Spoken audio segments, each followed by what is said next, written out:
everybody? It's Trent with SoundlinkTV here in Spartanburg, South Carolina with the one and only Fronzilla, many names, government name Chris.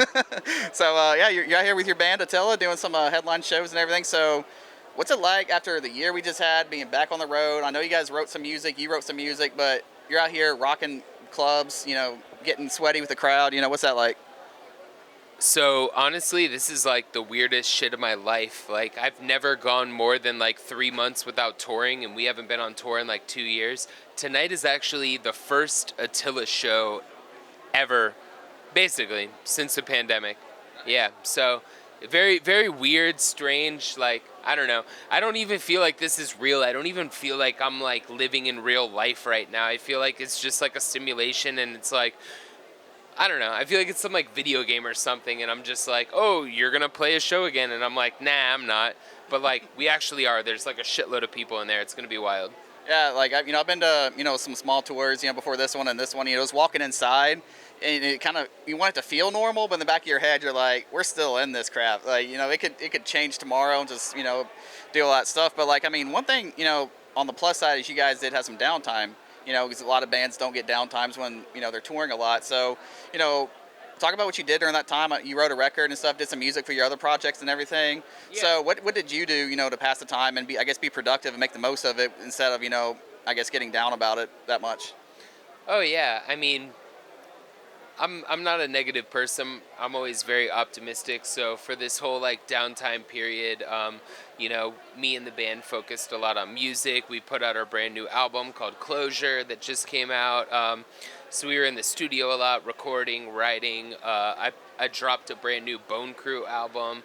And honestly, I just got to experience life as like a normal person that gets to like see their kids a lot, because I have 2 kids, and I got to take them to school a lot and just be like a regular dad that like is always there, instead of like the dad that's like, yo, I got a tour, like, peace, So overall, like, the pandemic made me like more in touch with like humanity, I guess, and we were very productive. But I did miss touring a lot, because it's just like nothing compares to like traveling and like meeting new people every day and being out here and like performing. So This is gonna be fun. I don't know. I haven't even hit the stage yet, but I'm assuming it's gonna be fucking cool.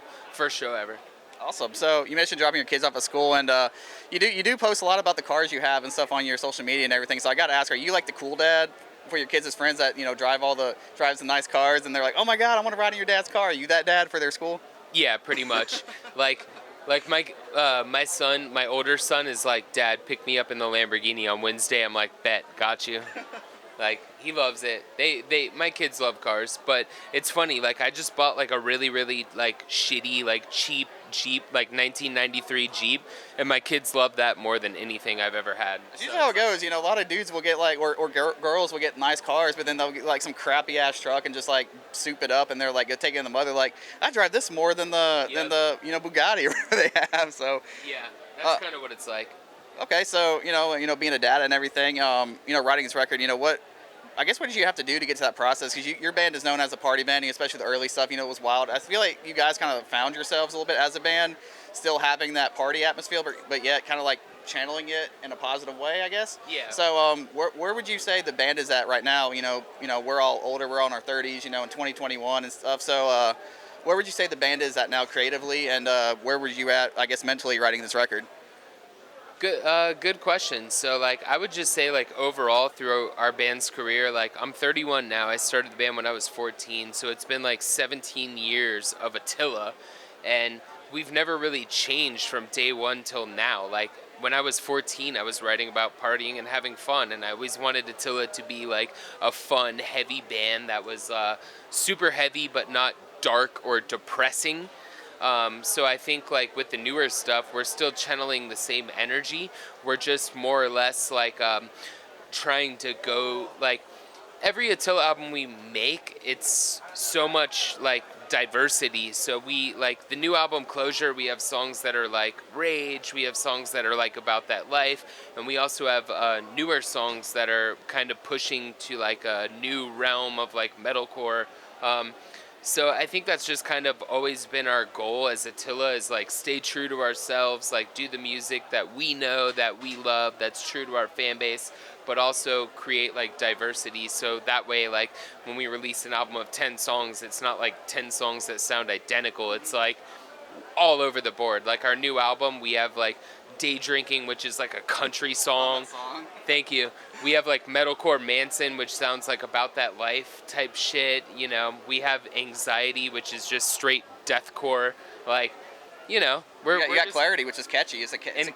Yeah, Clarity's catchy with the chorus. Like we're all over the board, and I think that's like what makes our music special. Is like, hey, you don't have to like all of it. It's fine. I don't fucking care at all if you like any of it, but you know, there's at least something on the album for everyone, regardless.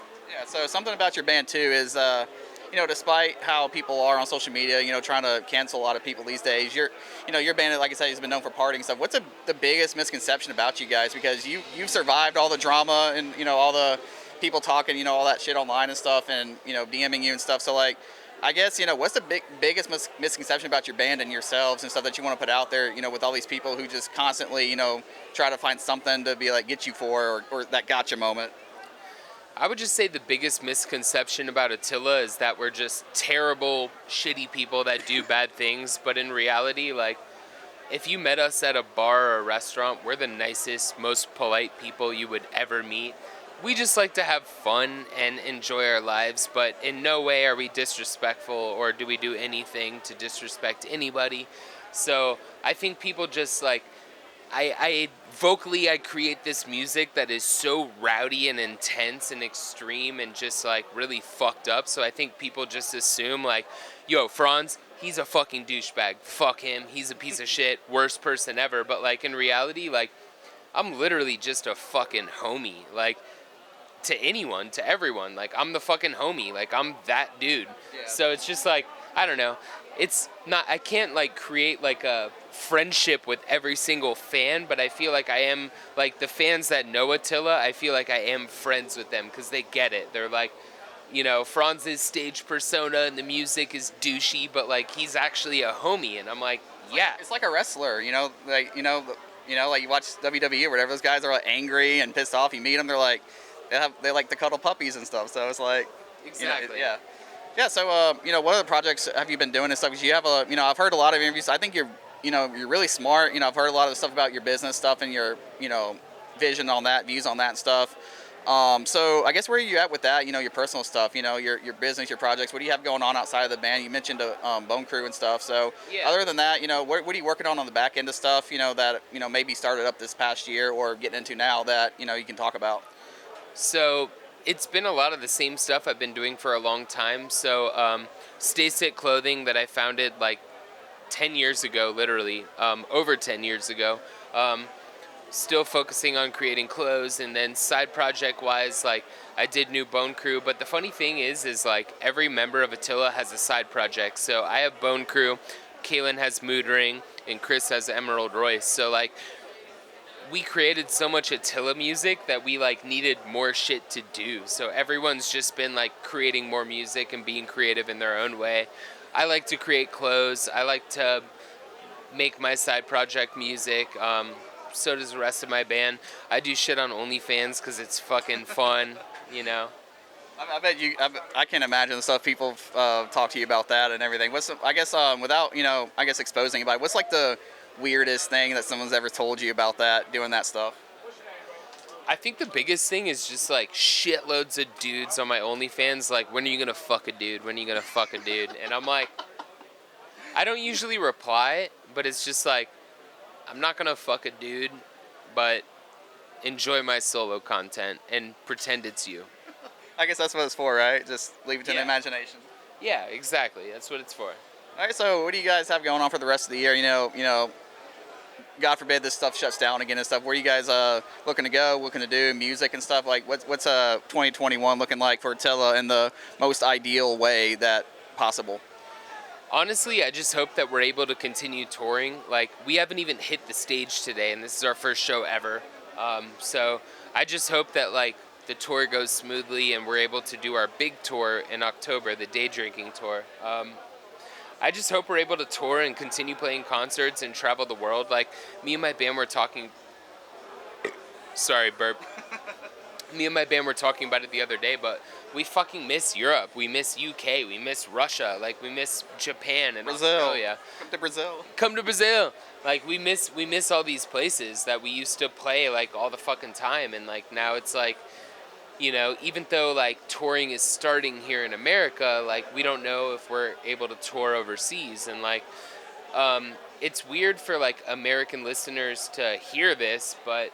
like, Attila is bigger over in Europe and UK and Russia, like, way bigger than we are in America. So it's not that we don't like to play America. It's just, like, we're way bigger over there. Like, we want to tour everywhere. We want to do America and there, you know. We don't want to... So my ideal situation is just that, like, we do this, these small runs, we do our big tour, everything's good, and then hopefully we can go overseas soon and continue touring, because I just miss, like, spreading our, like, fucked up wild music all across the globe. Like, I just miss it. I want to tour all the time. Yeah, so, you know, going overseas and stuff, this is a question I like to, you know, get from bands who have a lot of fans overseas, especially in, like, Russia and stuff, where they may not know a lot of English, but they're up there, you know, singing some words that they don't even know. You know, it could be something weird about, you know, sex or drinking or whatever, you know, an Attila song, but like they don't know what they're talking about in a way. So what's that like hearing people just like singing those words and be like, these guys don't know what they're saying, but they love it? It's fucking weird. Like when we play some of these foreign countries, it's like they don't know any English except for Attila lyrics. So I'm like, I feel like bad for them. Like not really, but I'm like, the only English they know is like, fuck your bitch, suck my dick, like, eat my shit, like, party with the devil. I'm like, I'm teaching them all the worst things. I love it. It's great. It's perfect. There you go. Now you need to start like your own religion and a cult with just those lyrics, and then like have those people follow it. And so I'm trying to. So basically, like, Jared Leto started his own religion. I saw that. And I'm like, if he could do that shit, I totally can. What would you call it? I would call it like Franzism or Zilla. Just call it Zilla. What would be the requirements for it? You have to have like 3 requirements to get into it in order to be like into like, I guess, salvation or whatever in this religion. In order to be enlightened, what would the 3 requirements to be? Okay, in order to be a part of my religion, no drama. You have to love to party, and you have to be super horny. There you go. That sounds like an Attila show. Yeah, exactly. All right, man. Well, you have anything else to talk about or you want to mention before we let you get out of here and rock the stage tonight? I would just say Attila has a brand new album called Closure we just released. Like, jam it. Tonight here in South Carolina is our first concert in 2 years. We're very appreciative, very grateful, happy to be here. So we're touring the whole U.S. In October. So wherever you're from, if you're in the U.S., I suppose, come out to a show, and then we'll have more tours announced afterwards, and hopefully going overseas soon, and all the above. So thankful for everyone that listens to our new album Closure, and thankful for all the fans that have stuck with us. Like, the pandemic COVID shit sucked, but like, we're fucking here, we're partying, we're ready to rip. So let's keep it fucking awesome. Oh yeah, I got one more. I used to break this question a lot more a few years ago. I kind of like retired it, but I got to ask you this. If you could hang out with and have any interaction with Taylor Swift for like a few days, you could do anything you wanted to with her, be best friends, go on a vacation, you know, date her, whatever your ideal situation with Taylor Swift is, and she ended up writing a song about it, and it went on to her next album. What would that song be called, and what would it be about? Her song would be called Franzilla, Punch Me in the Fucking Face. You must not like Taylor Swift. What? You must not like Taylor Swift. I don't know. I just thought that'd be a cool concept for a song. I don't know what happened those few days. Oh, okay. She might be like, Franzilla impregnated me and then punched me in the face. Oh, man. I don't know. It sounds about right. Whatever. There you go. All right. So look out for the new Taylor Swift single with a story here with Fronz. All right, guys. Thanks for watching. I'm Trent with SoundlinkTV. Stay safe. Get vaccinated. Wear a mask. Whatever you guys need to do so we can keep these shows going. And thanks for watching.